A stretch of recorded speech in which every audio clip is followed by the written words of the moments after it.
ang sushi. Sushi. Yan.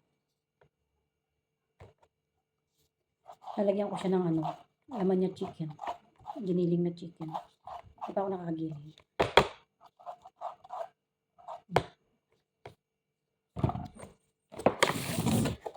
Yan, lagay ko dito sa ano ko kasi ano ko dito.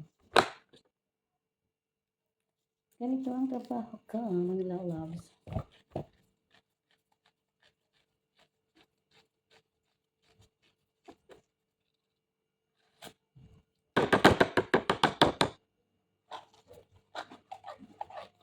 Dinner ng alaga ko. Diet kasi siya.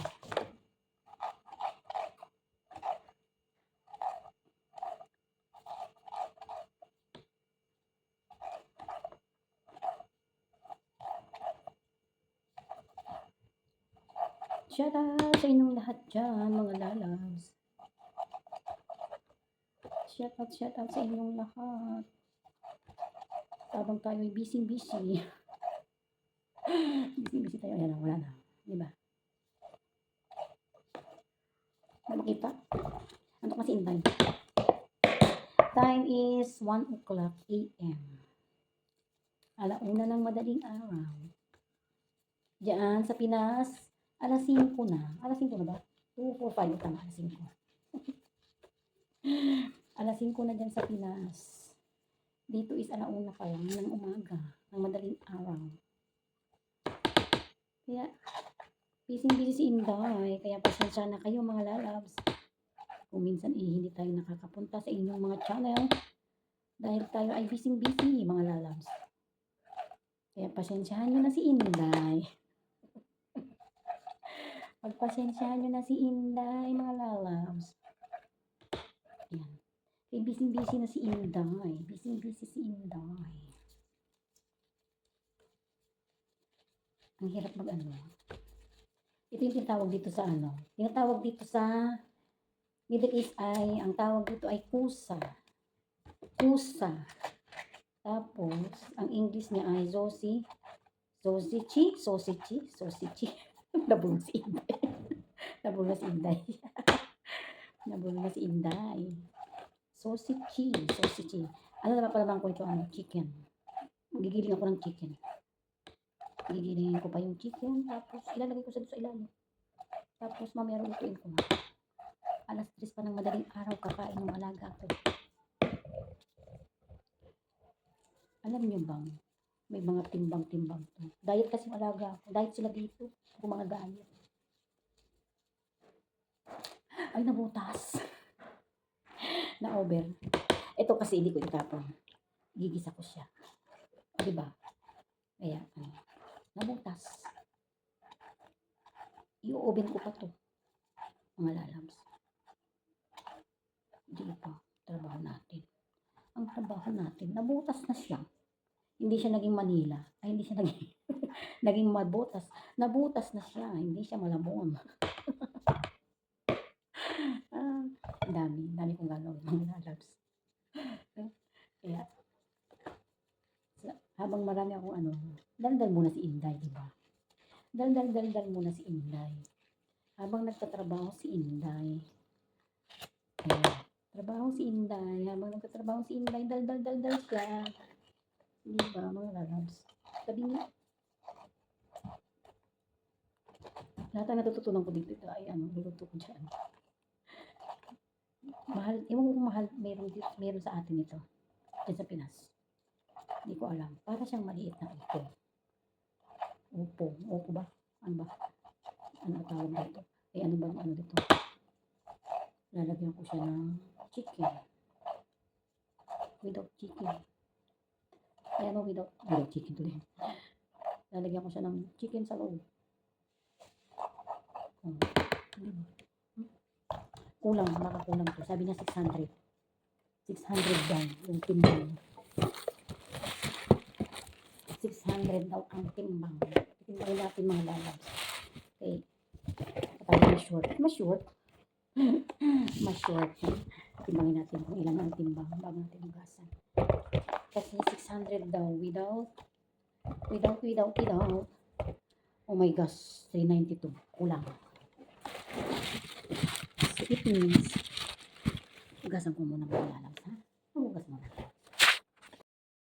So, 393, kulang siya. Kasi need ko ng 600 grams. Uy, nasira na. Ang liit kasi nung dinideliver dito. In-order lang to eh. Ang liit. Kapain siya ng maliliit dyan. Wala siya dyan. 393. 600. Ilang piraso na yun? 2, 4, 6, 8 na. Need ko ang 600. Ay, nawala na siya. I-minus nyo nga mga lalabs. 393. 393 minus 600. Ay, naku. 393. So, ito 33. Ilan ba yung 393 minus 6? Ilan ang matitira? Bali, 200 na lang. Nasira na tuloy kay maliit kasi. Bali, need ko ang 200. 197 na lang ang need ko. Tama ba? 197.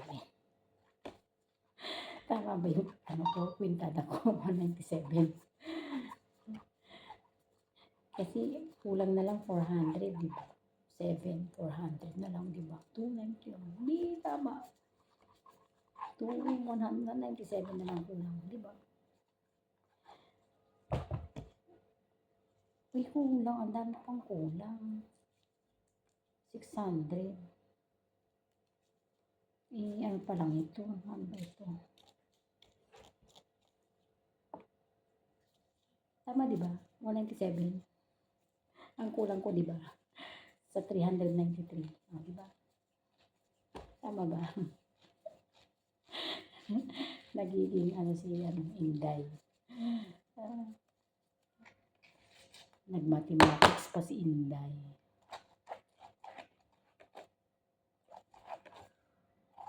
Ayan.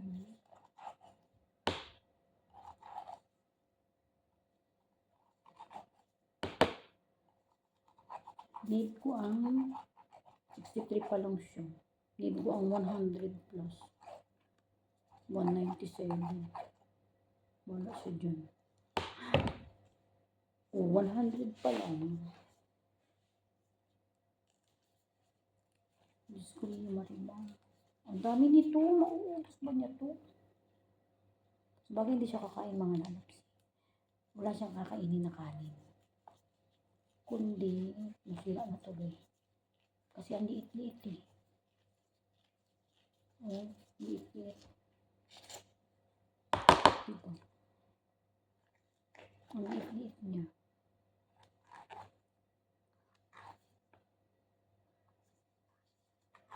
Punggok ba? Punggok.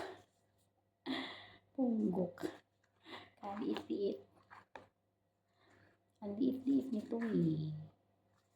Tapos mamaya sisiksikan ko siya ng manok. Dan ko na igigisa. Igigisa ko ito, lalagyan ko ng manok din. 100. 122. Tapos, ano na nangyari?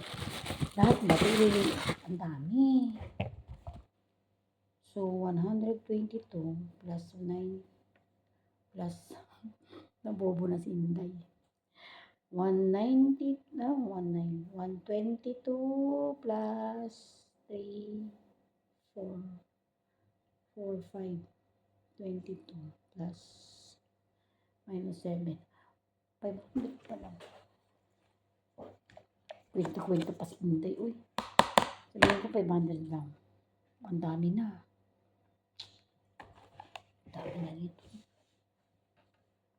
Diba? 122. 122 plus, nagkwento pa si Inday. Teka muna, sandali. Tatawagan ko muna ilaga ko. Ito na mga guys, nagiling na ako ng chicken. Ayan.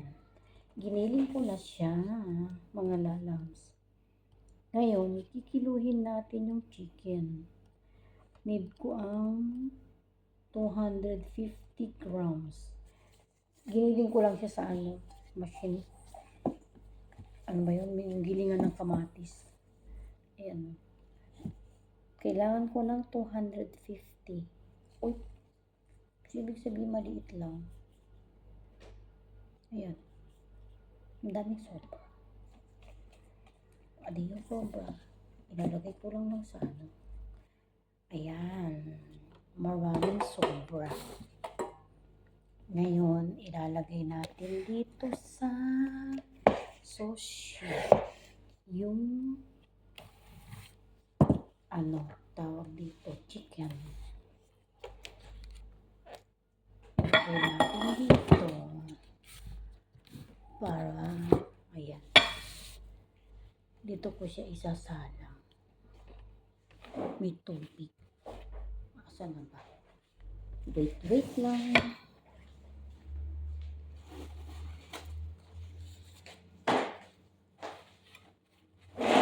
Ayan. Isasalang natin dito. Tapos, ayan mga lalabs, ilalagay na natin itong chicken niya. 250.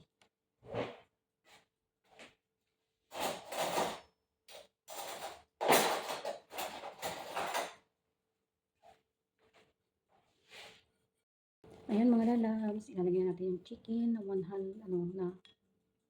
pasok natin dito sa loob. Pagkakasya natin yung 250. Ang dami nito. Hindi na magkasya. O, diba? Hindi magkasya. Kaya yun. Ayaw pumasok. Pinahirapan pa. Ayaw pumasok. Yan. Sundutin na lang siya. Sundutin na lang natin. Ayaw pumasok eh. Magkakasya ba ito? 250 sa chicken? Bahala sa dyan. Isa pa lang, ang dami na. Kaya ano.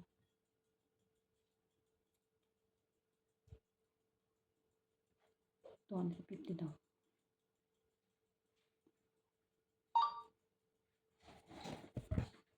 Ah, Ah, ay nako.